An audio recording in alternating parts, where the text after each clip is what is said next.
They love it. Okay. Well, thank you guys all for hopping on tonight's team call. It is a special night, as you guys all know. I was going to hop on here and say it's Tuesday, which it's not.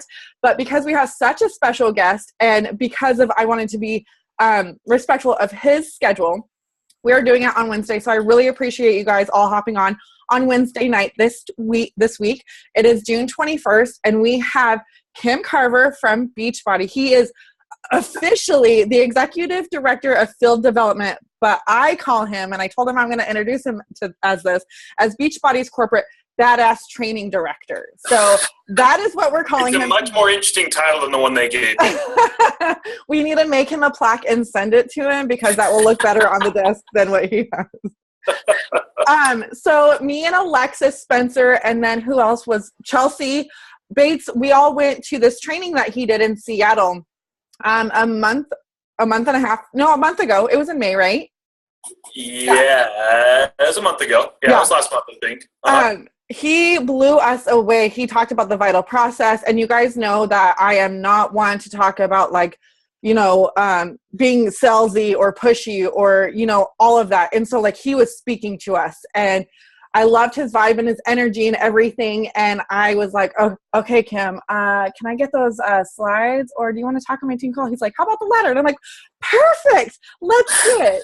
So, and what she didn't know is that would mean 3 weeks of trying to find a date to make this work. So this was a labor of love for her to coordinate all of this. So I was very patient, I guess you could say. Very patient. But my team was worth it, so I did it. I stuck through the tough times. But shall we just go? Yeah. So take it away. All right.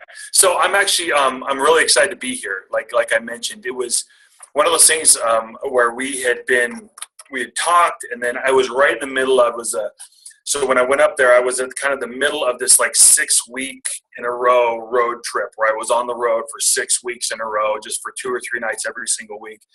And I always get behind on everything, including my Facebook messages and everything else.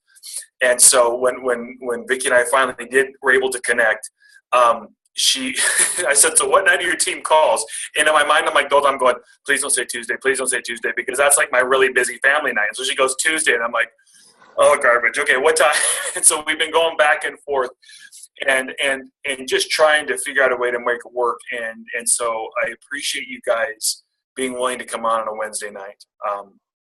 And I hope that what I've got to share tonight, some of the thoughts and things that I put down will be impactful to you. Whenever I do these calls, you guys, it's the same thing I told you guys when I was doing these trainings. It's my burning, ardent desire is to help you take steps forward. So much about being an entrepreneur is just taking the next step.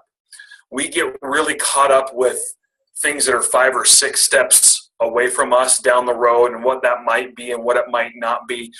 And we forget that the most important thing right now is the next step in front of us. And so I hopefully will help you zone in on that tonight, and give you some information, some courage, some belief, whatever it takes, some motivation to take the next step. Because honestly, in a entrepreneurial business, it is a series of next steps that are linked together. And as simple and as intuitive as that sounds, it's very difficult for people to do. They get overly preoccupied with finding shortcuts and secrets and different pieces like that, oftentimes, speaking very general. And they lose sight of the fact that what they should be doing is just looking for that next incremental step. And so that's what I hope comes from this. And I got to be honest with you, I'm kind of coming to this a little bit tonight. And I'm having one of those I don't know, emotional moments, if you will. And I'll explain why. I just came. So we're an hour later here. I have my 2 oldest children have mental disabilities, cognitive delays. They're special needs kids. And a few years back, we found this adaptive sports program for them that they run at a city just about 15-20 minutes here from the office. So I met my wife down there before the call, and really it's just whether it's basketball or baseball or soccer, it's this group of special needs kids, and they get together and they compete. And whenever I go to that, it always, without fail, and it's been 6 years now, I leave there elevated. I leave there like it's like this, it recenters me on the things that matter most in my life. When you sit there and you watch these kids, today, right now it's baseball out on that field, and I get to watch my two kids. And then for that moment, they're kids, and they're competing, and they're in a place where they can play the game, and it's at their speed. And you look around and you look at the parents' faces, and you'll always catch a couple who will just be caught up in a moment where just the emotional draining part sometimes of having special needs kids and always worrying about them and how am I going to do it. And I have two kids that don't have special needs, and I think it's the same, but it's different. Do people understand them? Or will people give them slack? Will they see in them what I see in them? And for just a moment, sometimes you get out there, and that weight just kind of gets taken off your shoulders for a minute, and it's just special. And for me, as I was driving back from that, I thought, that's one of the things I love about Beachbody, is because while the world sometimes we can get caught up in focusing on what I call the lack, what's missing, what's not right. One of the things I think we do when we do what we do well is we focus on potential. We look at challenges, we look at people, potential coaches, potential customers, and when the whole world maybe has allowed them to embrace things that aren't good for them or whatever, we're that one person who can help them focus on what their potential is. And I think that is amazing. How cool is that we get to do that? And I sometimes I hope that we don't get so close to it that we take that for granted. That we don't let that become so trite in our minds. Now, does that mean what we do is easy? No, it's not easy. But anyone who told you that being an entrepreneur was easy is trying to get you to buy something, okay? Or they're lying to you. It's one of the two things. In all my years in doing different entrepreneurial things, one of the things that I can tell they all had in common was they challenged me. But that's okay, because growth is found in the hard things that we do, right? And so just know that you matter. Know how special that is. Carry that with you. For some of you on this call that are kind of carrying around some of that burden on your shoulders a little bit and wondering these things, I want you to try and let that go a little bit if you can. I'm going to give you permission to do that, to let a little bit more belief come into your heart, let a little bit more of self-confidence, permeate some of that self-doubt a little bit more, because what you do matters. And at the end of the day, when we do this right, guys, it's noble. It's incredibly noble, and it's very powerful, okay? While the world focuses on the lack, we focus on the potential. There's a word that's related to potential. It's called potentiate. And potentiate is basically you take something and you make it, and you increase the power, the likelihood of it. And we potentiate people. We take the everything that they've got and we potentiate it through fitness, nutrition, and support. We do that. Everything that they do can become better when they come into our world. And the more they engage with us, the more it gets there, okay? And the way that we've kind of talked about this potentiation process is we call it the vital process, right? And the vital process is really just this explanation that we've given to our approach to building belief that potentiates, that increases people's likelihood of being the very best version of themselves, right? It's four things, right? Get clients, get customers, get people, okay? Find people to join. You got to go out there, okay? Get them results.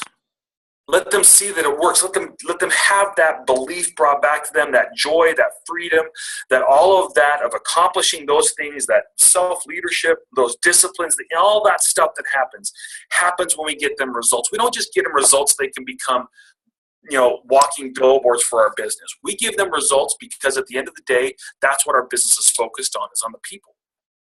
And we know when we do right by people, when we put people before profits, success will follow. And sometimes in business, they try to flip that on you. It's like, look, it's profits, and then if the people stuff happens, that's great. And they never say it that way because most people would recoil at it. But if you look at the way they position themselves and what they focus on, that's what they're saying. It's the money, it's this, it's that. And those type of businesses, especially in a relationship business model like we have very short lifespans. We focus on the people and let that drive the profits. After the results, then we talk about transitions. For those people that are ready to take it to increase and continue going, we help new coaches get started, right? And then we train and mentor them. And that's really the vital process. It's super, super simple. And I know you guys know that. And so when we talk about all of this then, so we understand this nobility, this potential inside of people, we potentiate people through this vital process. That's what we do. I get all of that. Okay, conceptually, Kim, you're not telling me anything I don't know. Why the crap did Vicki want to put you on this call? Because you're boring me to death. Okay, yeah, right. So let's see if we can take this down a notch a little bit then. So what does that mean for you? Because at some point, it's got to distill itself down into actions. It can't just be theory. The theory is nice. The principles are nice because those are good guiding points. But what's the action then? That's where we then get down into the vital behaviors. The vital behaviors are the activities that drive the vital process, which is how we potentiate people, like I just talked about. Those vital behaviors, man, sometimes I get so concerned that our coaches get so convinced that there's some secret to this business that nobody's telling them, that they discount these time-tested and proven behaviors that have been shown to bring about success for people. Okay, and I heard a quote a little while ago that said that simple but timeless principles are very powerful. Okay, because over the years they've been refined down to simple points, so they're easy to grasp, and being able to grasp them is what makes them powerful. The problem is because they're simple to understand, people discount them. They get satisfied with the surface level understanding of them. And we can't do that, okay? So when it comes to this is not a vital behaviors training. If you want to do that, I'll come to your neighborhood soon and we can do another 4-hour training or 3-hour training and we can do that. But tonight I did want to talk through a couple pieces as I go through this, specifically around inviting. And the reason is because when we talk about potentiating people through our fitness, nutrition, and support systems that we've got in place, that vital process, inviting tends to be the one that most people screw up, if I can be honest with you, okay? And the reason why they screw it up is because they two reasons. First of all, they get way into their own head about it, way too much. Like you are overcooking it. And the second reason is they put too much of themselves in the inviting process. What I mean by that is every invite, the undercurrent of every invite you say is, I want to hit Success Club. I got to do this for my business. If I don't do this, then I won't make money. And my husband will think I'm a failure and he'll drown me. And all of a sudden, all of you is underpinning this whole invite when the poor person that's sitting there that you're talking to did not sign up to do all of that stuff for you. That's not why they're there, right? And we might think that they're not aware of that, but they are. They're kind of like, I mean, you guys all know that. You guys have all talked to people in a sales situation where you can tell that they're not, maybe it's not desperate, but they are like, there's something about it. You're just like, man, like they're coming on really heavy. And those tend to be the ones that flare up those little like indicators of like, okay, be careful, watch out, ask lots of questions. Whereas those people that tend to be very conversational and very natural in this, they tend to be the ones that don't elicit a lot of those same questions because they put people at ease. Now, the terminology that I use is putting too much of you in that process. And I want to talk through a couple pieces for both of those points right now, okay? When it comes to the first point, okay, which is overcooking it a little bit, I want to give you a quick analogy that I share in my vital behaviors training. So Vicki and a couple of you that were there, you're going to be bored with this part. So the house we live in right now, we moved back to New York. We moved to Utah from New York about 7 years ago now. And when we moved back for the first year, we just kind of rented, and then we decided that we were going to buy a place. And we went and looked at a couple different houses. And the house that we ended up buying, I remember when the realtor took us there, he opened the door. And one of the first things that I noticed was this big banister. You kind of came in, and there was a living room to the side and a little dining area, and then there was this flight of stairs that went up to the second level. And it wasn't the stairs that I noticed. It was the banister that went up the stairs. It had like one of those big, thick poles at the bottom, right?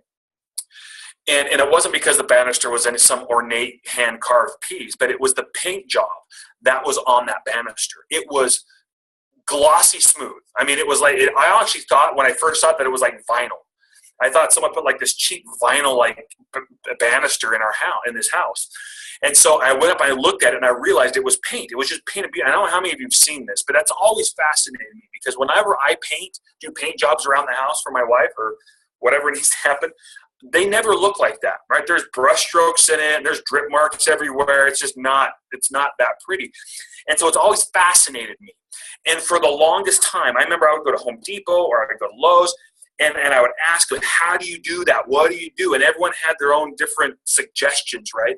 And I got to this point where I really thought there was like some secret like formula that they taught you in painter's school or something. Like there was some secret like painter's guild that was, hey, it's 3 parts turpentine, 1 part paint thinner, and like 2, eyes of newt or something. I don't know. But they did that. They'd mix it together and they would paint it and it would look like that.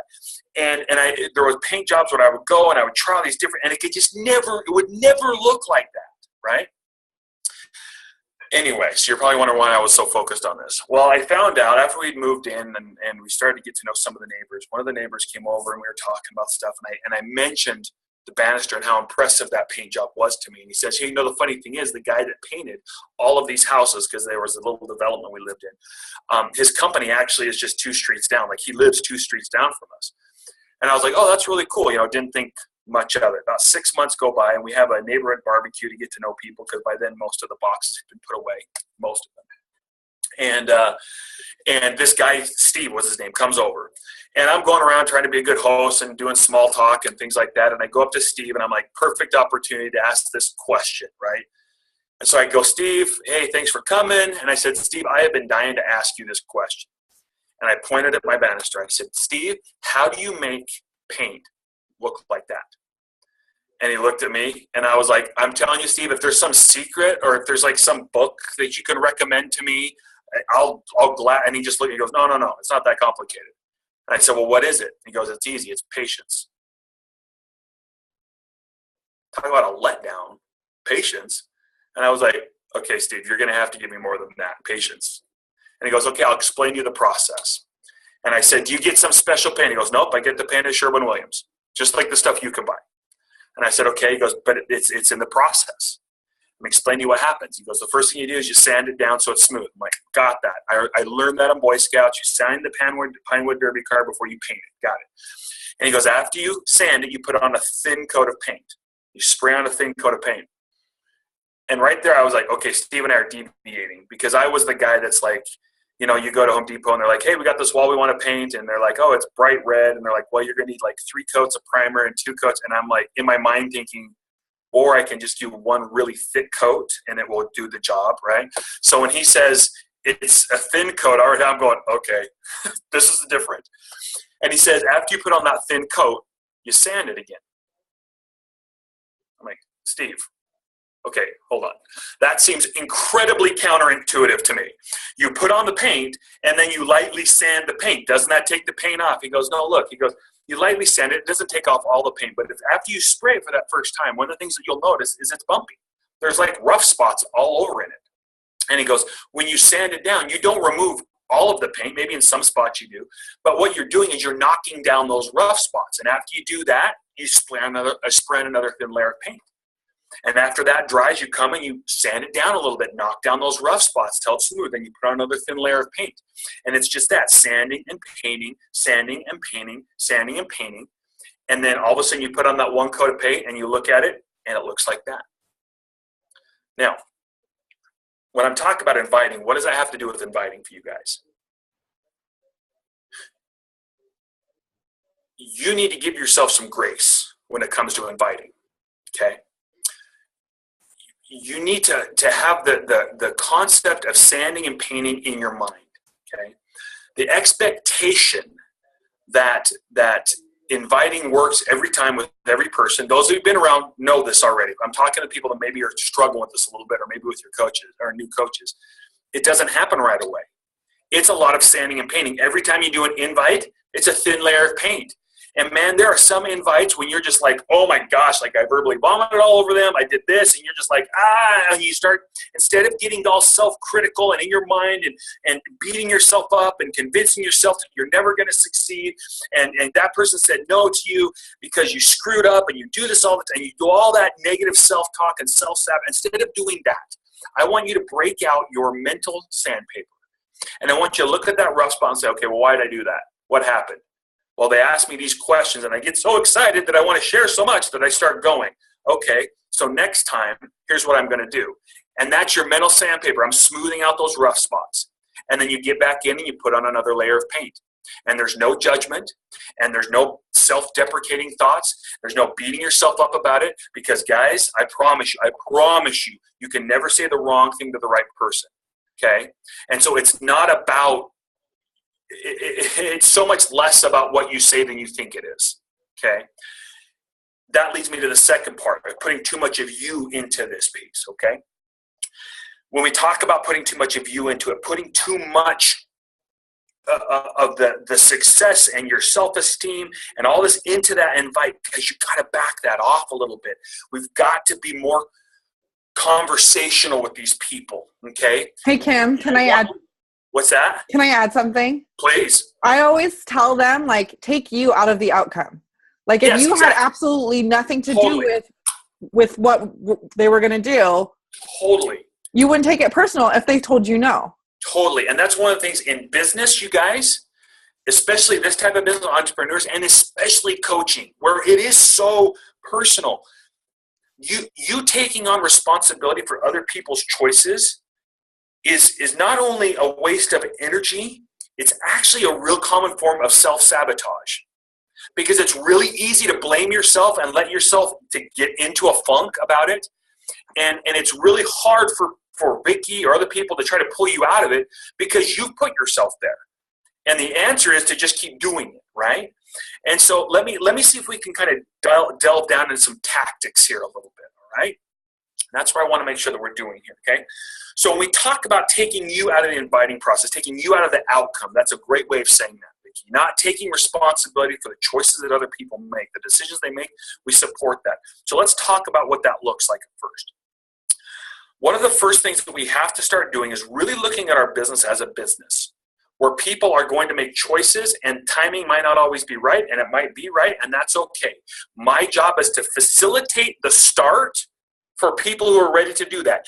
And facilitating the start, which is a fancy way of saying inviting, facilitating that start, I have to understand a couple things as a coach. First, generally speaking, the people that I'm going to be talking to are not used to allocating time, resources, or priority to their health and fitness. That's why they're talking to me. So when they come to me and they say, I don't know if I'm ready, it's too expensive, that is a reflection of their unaligned priorities to what they want. And so you should look at that as kind of being, look, that's just part of it. And I just have to have that conversation. Yeah, I don't know if it can make it some, all those things. I just saw the comment. Perfect. Okay. Of course they're going to come that way. If they already had it all figured out, they probably wouldn't be talking to you about joining your challenge group, right? So we look at it through that context. We go, you know what? I'm not going to be pushy, but I'm also not going to be one of the people that just kind of lets them go, okay, well, shucksy darn, do your best, it's okay. And because one of the things that coaches do is I see the potential in you. And one of the things about realizing that potential, about getting you in that process that potentiates you as a person, one of the things I have to do is help you start. And the start can be so hard because you're not used to making those choices yet. And so I'm going to appropriately push. And I can do that if I have a little bit of a relationship with you first. And that's where I want to start, because that relationship starts with expanding your network. In my experience, the vast majority of frustrations around lack of success in inviting is not what you say, it's that you don't have enough people that are seeing your message on a consistent basis. So I want to talk through real quick, and I'm trying to turn this into a super long piece, but I want to talk through a couple pieces on expanding your network and then a little bit into inviting if I can to help kind of move that. And I want to get down to the tactics level if I can with you.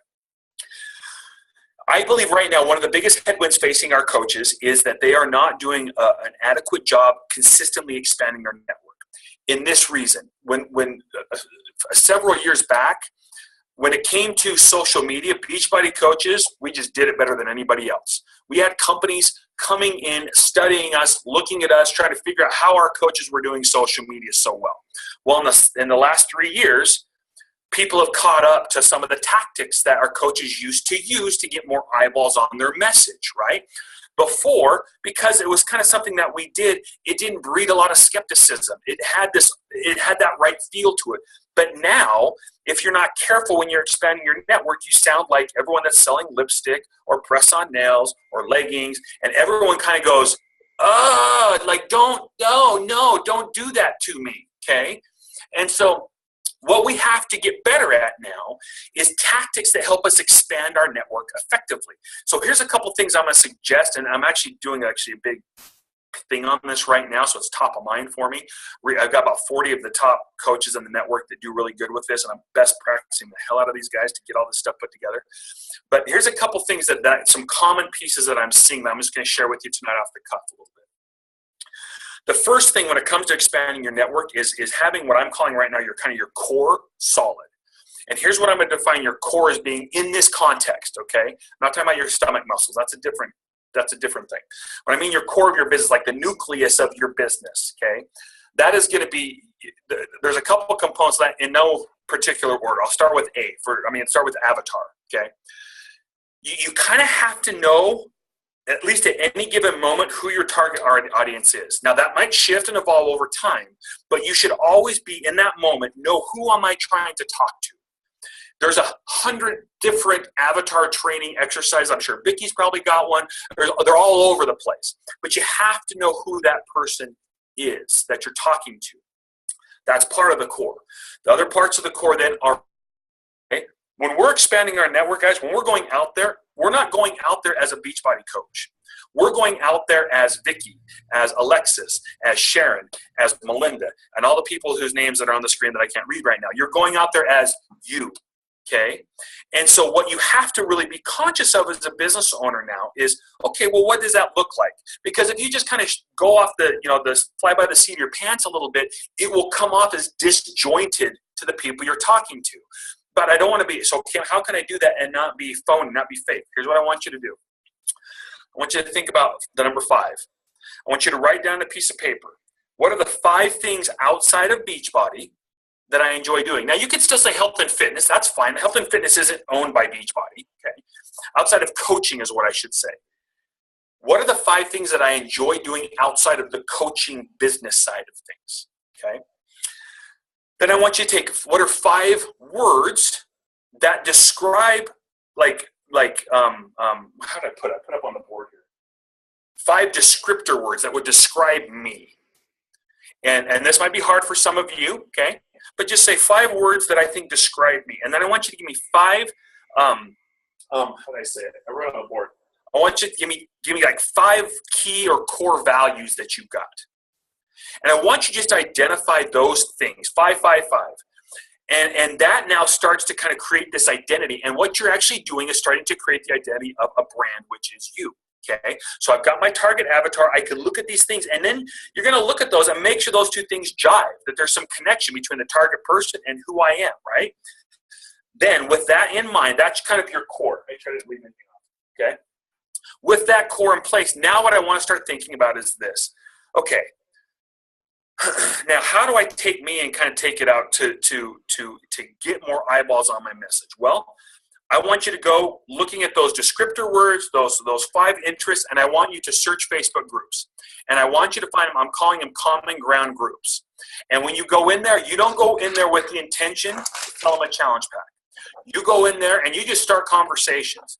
Like the example I give at the trainings is this chocolate lab. I had a coach like several months ago, probably last year now, who was explaining to me that she built her business to diamond on chocolate labs. She didn't have a big network. She loved chocolate labs. So she just went out and just searched chocolate labs in Facebook and joined like 15 groups and just started talking to people about chocolate labs. And then those people, they kind of got to be friends and they liked her page and they followed her page and they saw her kind of doing her breadcrumbing and talking about stuff and fitness, and that led to conversations. Bam! That's what happened, okay? You can take those same 5 descriptor words, 5 things, and now when you go to Instagram, you start then looking for hashtags that are either those words or words that are related to it, right? And when you look at those things, when you search for them, look for the groups or look for words or hashtags that have 60,000 to 10 to 60,000 followers, because you don't want to get lost in those ones that are your post will never get seen. Hashtag, love. Yeah, 10 million people post the hashtag. You're going to get buried. But find those descriptor words that kind of describe you, that kind of are tied to your avatar, and make all but 4 or 5 of your hashtags that you use all the time, those same things, right? Maybe you refresh them every once in a while, but for the most part, that's the practice. And then say 4 or 5 tags for whatever's in the picture, because you never know what that might generate as well. But all of a sudden, what I'm doing is my profiles, my posts, the things that I'm doing are now, they have a purpose, they have a continuity behind what that is. And here's the reason why all that's important. Because when we talk about expanding our network, look, guys, if you do this, all of a sudden now running a Facebook ad gets a lot easier, because you know who you're talking to and you know what things to kind of talk about. All of a sudden, if you want to boost a post into your like page, you kind of know the people that are in there, so you know the kind of stuff that's going to resonate with them. Does this take time? Yes. Does it require consistency? Yes. Absolutely. It does take time and it does take consistency. But you will get to the point where you're consistently adding 4, 5, 6 people a day to your network. And when you do that, the consequence of that is your pipeline gets full. If you're doing that and you're engaging with that network, adding value, okay, doing things like running free groups. Guys, I will tell you right now, one of the common things I am seeing, especially for people who that are good at expanding their network, they do a lot of expanding their network on Instagram. They bring them into Facebook, and then they run free groups. And they bring free groups, and how they're using free group is to cut through the nails, the leggings, all that kind of crap, that skepticism, by just giving them something that, hey, we're going to do this together. It's going to be a fun group. Join if you want. Tag 2 friends to get into the group, whatever. That's another way to kind of expand your network, right? But they're using free groups as a way to kind of cut through that clutter, okay? And this isn't a training on free groups, and Vicki can go through that if you guys do that or not, but I'm just seeing that happen. So expanding your network. Those are just a couple techniques and ideas to kind of get you started that way. There's a lot of other stuff that's out there on. I'm sure you guys know all about that, but I wanted to give that to you. Kim, I have a question for you, if you don't mind. No, so, when you're talking about posting, like connecting with, like I preach to them about Instagram because that's my baby. That's how I work most of my business. But when it comes to groups and it comes to connecting, whether you're connecting on Instagram or Facebook or wherever, a lot of people, I find a lot of coaches get frustrated with having to post, not really having to post on social media, but either finding the time to post or trying to figure out what to post. Yeah. And having them know the importance of being present on social media. Yeah. So when you're connecting with these people via groups or hashtags or wherever, when they go to your profile, because you guys, when you message someone that don't know you from Adam, they're going to go to your profile and they're going to gain trust in you in 5 seconds. Yeah. And so can you touch on that? Like how? Yeah, sure. No, it is. And it's, guys, it is one of the work parts of coaching. It's kind of inevitable because your social media, for a lot of you, and I'll just narrow it there, is that's really your storefront, if you will.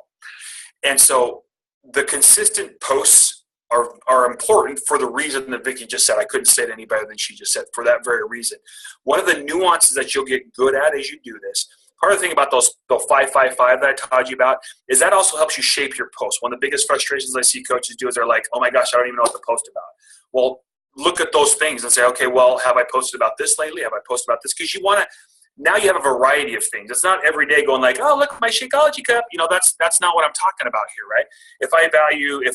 Let's say my descriptors are, I'm a mom. Let's say that one of my values is freedom. Let's say one of the things that are my hobbies is, I don't know, painting, right? I've got things I can be doing that way. And I can look at that and go, you know what? I haven't talked about this in a little while. It's time to kind of resurface that again. And as you do that, one of the little nuances, and this is a whole other training, but is this technique called breadcrumbing. Have you talked about breadcrumbing at all? Yep. Mm-hmm. But yeah, little breadcrumbing pieces in there so that when people come, they don't come in and just see Beachbody billboards. Because then again, especially right now on social media, they get that from all these other places. But they're going to come in and see someone who's, hey, this is what she's into, this is what she does, and it's consistent enough, with what you're putting out there, that instills credibility in you. It's hard to explain the psychology behind that, but the consistency of posts and the consistency of those themes that you hit on, when they scroll through that will communicate to them and convey to them trust, credibility. It conveys them a lot of things that makes then the subsequent discussions a lot easier. Okay, if that makes sense. Right. And one more thing I have to touch on is, and especially if you do get to the invite process with these people and you haven't posted in 2 or 3 days, they're going to try to figure out if they can actually count on you to help them along their journey. Because if you're not present on social media for 2-3 days, are you going to be there for them when, you know, they can't get up, they can't get motivated, they can't figure out the portion control system, you know, whatever. So they need to feel like they can trust you and that you're going to be a good fit for them, basically. And a lot of times I'll just along this lines, a lot of times I'll see coaches put a lot of pressure on themselves to create this perfect post every time, guys. A post doesn't have to be 5 pages of like this great epiphany that you just had today or something else like that. It's, you know, pay attention to lighting, I'm sure you guys probably have a couple apps that you recommend and kind of teach through to make sure they're visually appealing, and you'll get better at that as you go on, sanding and painting, right? But they don't have to be these really complicated posts that you can put out. In fact, Gary Vee said something the other day that kind of resonated with me. He said, when it comes to social media, especially nowadays, it's not about width as much as it is about depth, meaning it's not about just getting a bunch of followers. That's important, but it's more about you being able to then connect with those people and spend time. So you don't want to spend all day trying to figure out how to put all these posts on at the expense of reaching out to the people that have liked it or commented that and furthering those relationships, because that's honestly where the inviting process starts.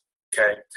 When we talk about inviting, here's again, in my experience, most coaches, they approach inviting almost unconsciously backwards. They feel like inviting is something where you're trying to convince someone to do something that they don't want to do. Okay, and you will get that pushback sometimes, just for the reasons that I mentioned. Okay, before they're not used to making those kind of decisions or putting priority on it. But I want to kind of change that a little bit. I want to encourage you, and Vicki, we didn't clear this beforehand, but I think that we're in the same place on this. So if I say something I'm not supposed to, ignore me and listen to Vicki. But I don't like to teach people, how do I say this? A step-by-step approach to inviting. Meaning, ask this question, do this, like it's so common in network marketing, and it comes across as manipulative, and it comes across as inauthentic. And I think one of the biggest things that you can do to make your inviting work is to be authentic. So let me explain to you how I, in my mind, break it down so that I do have something that we can kind of learn, if you will, but it's still flexible enough that it's conversational. And it's these 4 phases to inviting. And there's a tool in the back office on this. It's the phases of inviting. We actually have it in the big team page in our file section. Perfect. Okay. And so I don't need to deliberate on it because you guys all have access to this. So I'll hit this real high level. But the important thing about that is that the connection has to be there. The relationship has to be there first. That's how we clear through the clutter of everyone on Facebook right now and Instagram trying to pitch leggings, earrings, I don't know what else, but all that stuff. They have a bunch of people who suck at social media right now who treat it like billboards. And how we get past that, you guys, is through the connections that we make. Now, when I say that, I do not mean like you're now their godparents of their children. I don't necessarily mean that, okay? I don't overcook that. What I mean is, hey, we've talked to each other. Hey, I found you in a group where we had this common interest, and then you're over here. Hey, we shared the same hashtag, and we started this conversation.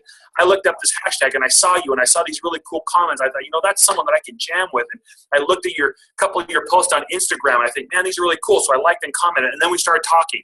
You have that some tangible connection that comes there, and that will dictate the next approach. Guys, there's gonna be some people where you're just gonna feel it, and you're just gonna be like, you know what, I've got this accountability group going, this boot camp coming up, and I think you would rock this thing. I think this would be so good for you. I'm gonna send you some information on it, and bam, there's the invite. And then there's gonna be some situations where you're gonna have to do a little bit more work, right? And that's the reason why I kind of created that document there, where you're going to have to learn how to ask some questions, right? So in that document, if you send it in your file section, but there's some questions in there that you can kind of have in your toolbox. If maybe they're a little bit reluctant, like you feel like there's a need there, but you're like, man, I want to make sure that they that we keep the relationship first and all this kind of stuff. But I also want to see if I can kind of pry just a little bit, because I think this could be something that could really help them. There's some great questions to use. And then when you're sharing the information, guys, about your challenge, use tools. Use the videos. Use the things and don't pull them off YouTube. Go in the back office, because that way they get copied right back to your coach account, right? So when you go in the coach library, and by the way, this is getting fixed, so it's not so hard to find all this stuff. Just give me like another 6 weeks or so, and I think you'll be happy. But when you go in the back office, right, you'll click on the bottom right side, it says video library, click on English, and I kind of made like a little announcement there, didn't I? I wasn't supposed to. But anyway, don't tell anybody I said that. But cool things are coming. They go down there and look, there's some featured videos, there's things, and just kind of copy and paste those links. Look through those ones, and then use those to share the information on the challenge pack, on these other resources. Don't feel like you've got to be an expert on all that stuff. So use them as appropriate. Recommend solutions with confidence. Here's the thing. At this stage, whenever you're sharing information, I see a lot of coaches make this mistake. I see them, they're so concerned about making sure they don't feel salesy, they don't feel pushy, that they convey like doubt, and they convey almost like this feeling like and I'm going to say it like this, I have bamboozled you, you don't even know it, and I'm feeling guilty about it, so now I'm trying to say nice things so that you will have an out, because I don't want to feel guilty anymore. And it doesn't mean to come that way, but I'm sharing this information, are you sure? Oh my gosh, it's this and that. And so that last phase is so important, which is what we call assuming success, which is whenever you're talking to somebody, and you're like, I think you would be awesome for this, and maybe you've had to use a few questions to get them out, but you've shared something with them, and and anytime they give you anything that's what I would say a positive response, meaning that's not negative, that's not a no or I don't think so, anything that's not that's a lukewarm to very positive response, my instant reaction would be, I think I'm so excited for you on this. I think it's going to be fantastic. Let me just send you a link so we can get going. I would just assume success. Now, obviously, that's, don't use those exact words, please, because every situation is a little bit different. But the attitude is, yeah, this is going to be great. Let's just go. Let's do this. Because what that's projecting to them is belief. Sometimes, and Jeff says it this way, that effective leadership is just a transference of belief. So your belief in them happens in that moment. I believe in you. And I'm transferring that belief in them, which will help them be more motivated to get started. And the second thing that it does is it lowers the pressure of a buying decision. I'll see coaches use this all the time.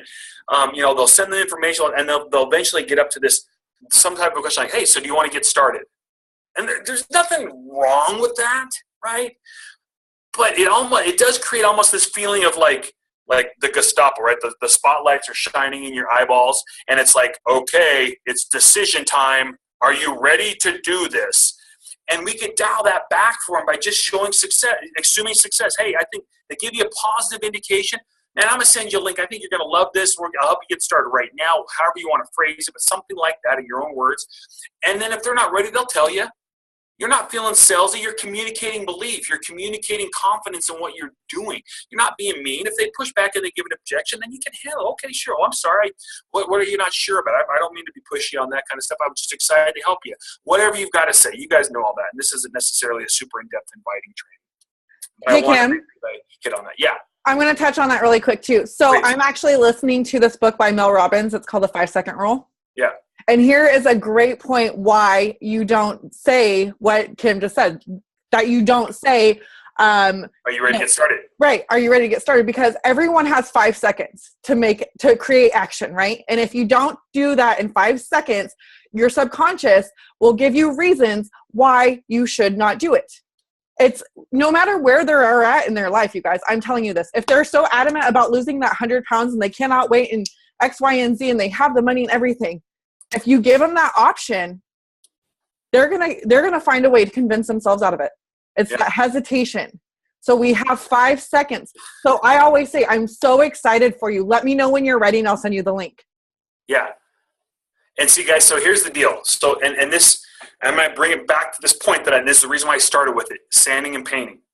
The temptation right now as we're having this conversation is for some of you to be like, oh my gosh, I'm not good at that. Oh my gosh, I couldn't do that. And all of a sudden you're like getting crazy, right? Because you're comparing your dozens of layers of sanding and painting to Vicki's thousands of layers. And you got to understand, you guys, you will get there. The only person who can experience your business is you. And so you do it. And the more you do it, the better you get at it. Okay.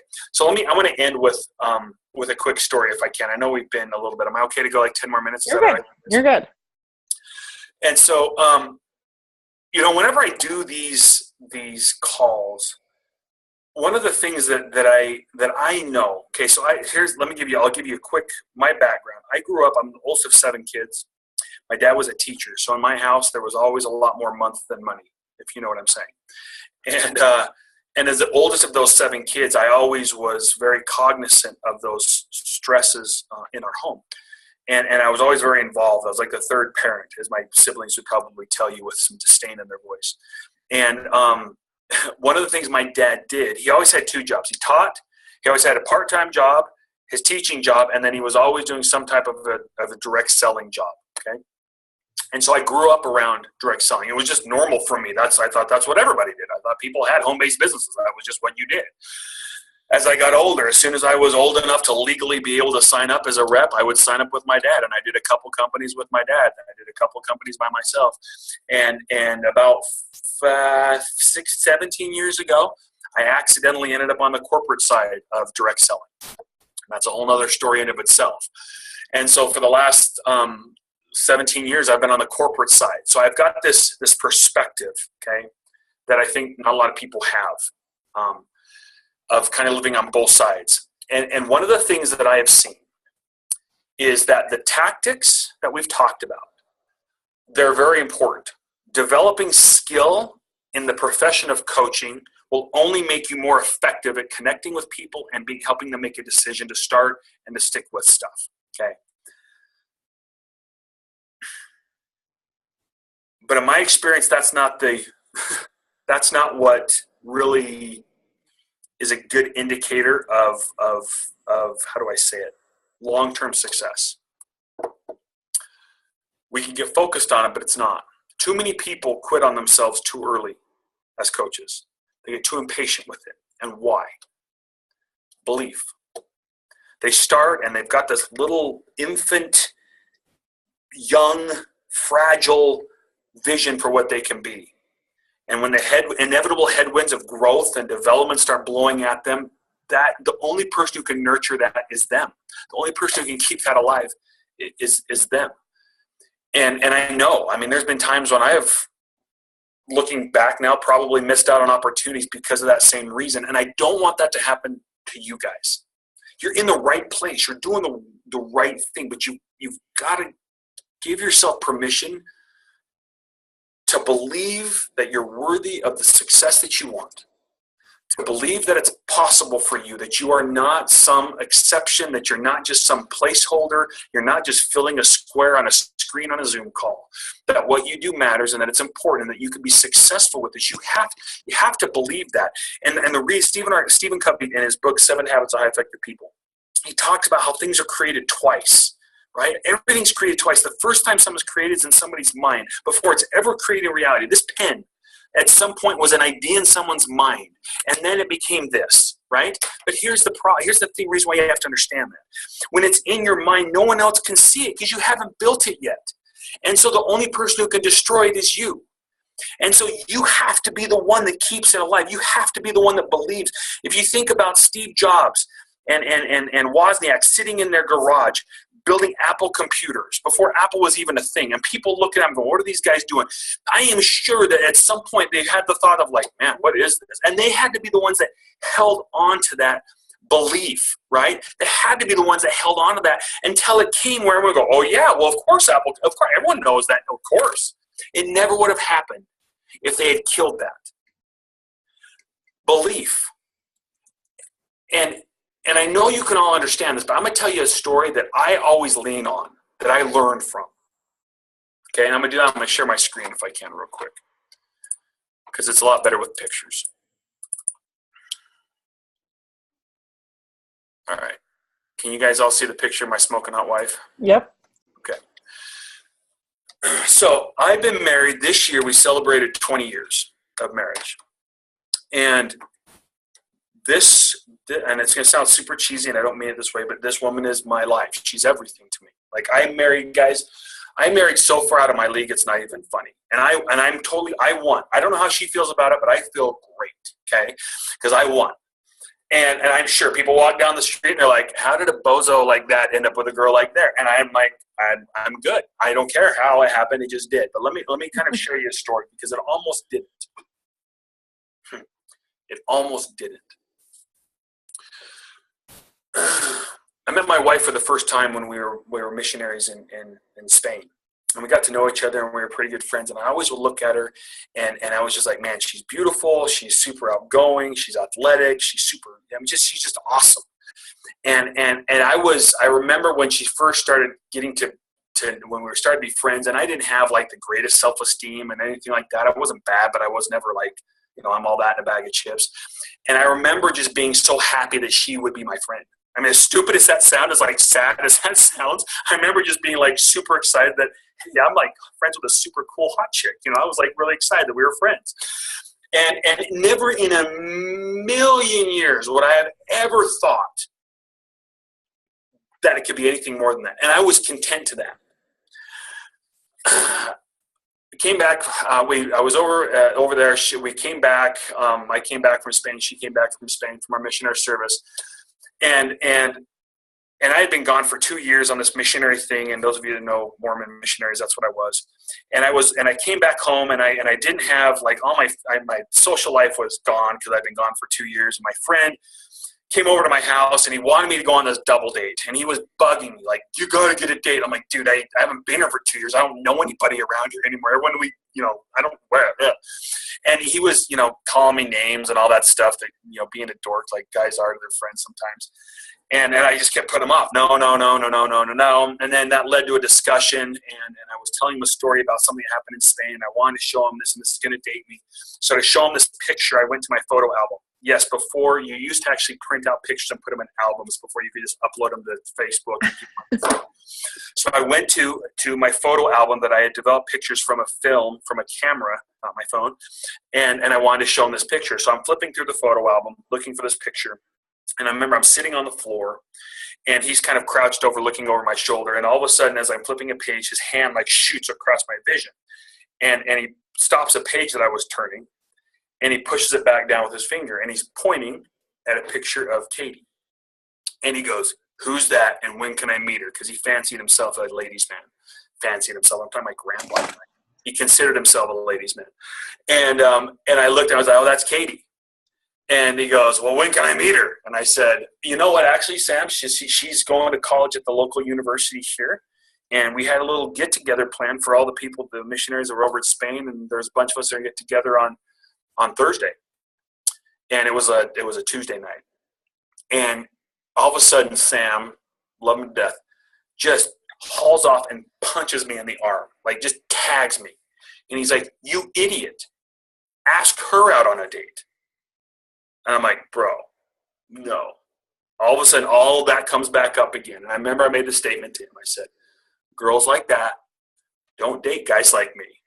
And if I go in there and I start giving her any weird vibes, dude, I don't want to jack up our friendship. I don't want to mess up. I don't want to scare her off. I don't want to do that. Girls like that don't date guys like me. And he looked at me and kind of frustrated, and he just kind of made this statement kind of off the cuff. He goes, dude, if you don't ask her out, you're going to regret it for the rest of your life. And he just kind of said it like, I don't know, like off the cuff, but it kind of stuck with me a little bit, right? From the standpoint of, man, am I not thinking, what are my approaches? Anyway, Thursday night comes around, and I've convinced myself that I'm not going to ask her out, but it's in the back of my mind.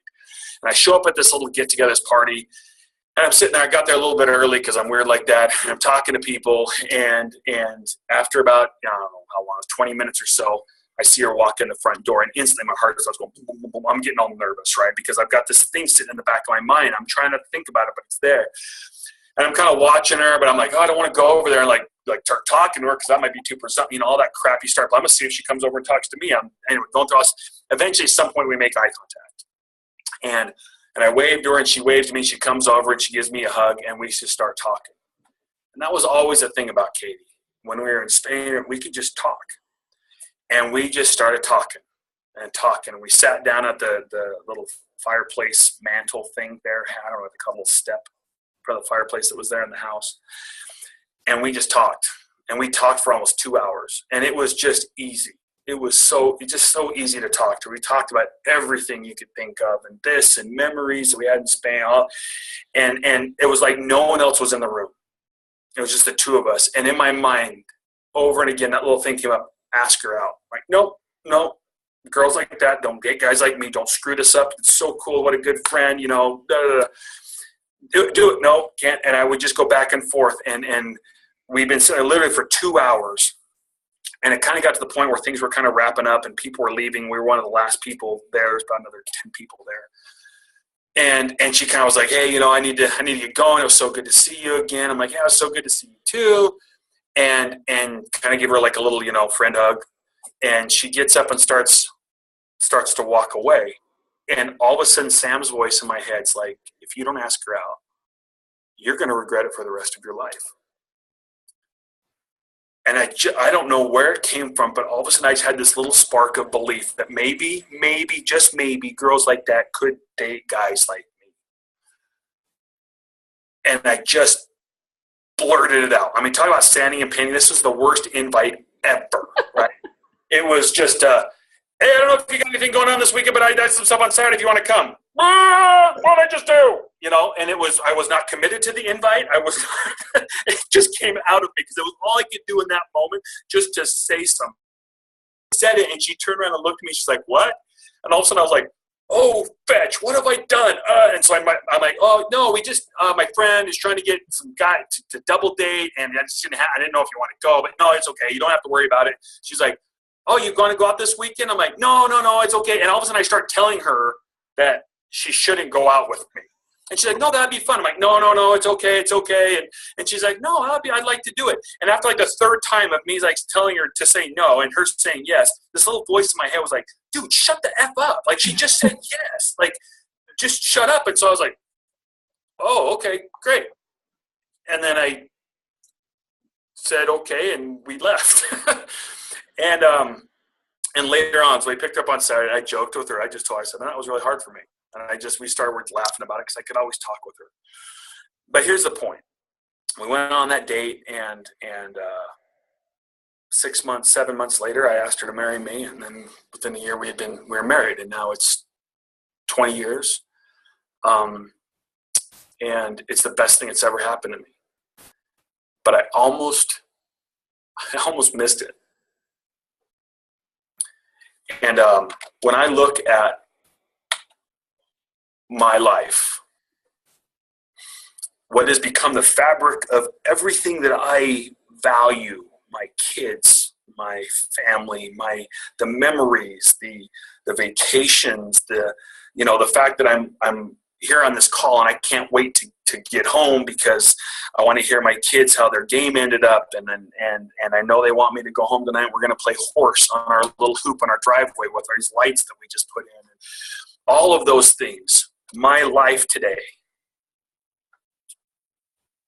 it never would have happened if in that one moment I didn't have the courage to just believe that maybe a girl like that would date a guy like me. You never know when those pivotal moments in your life are going to happen. You just don't. If I knew all of this was going to happen, I would have never had any problem believing. But I didn't. I had to just have a little bit of faith.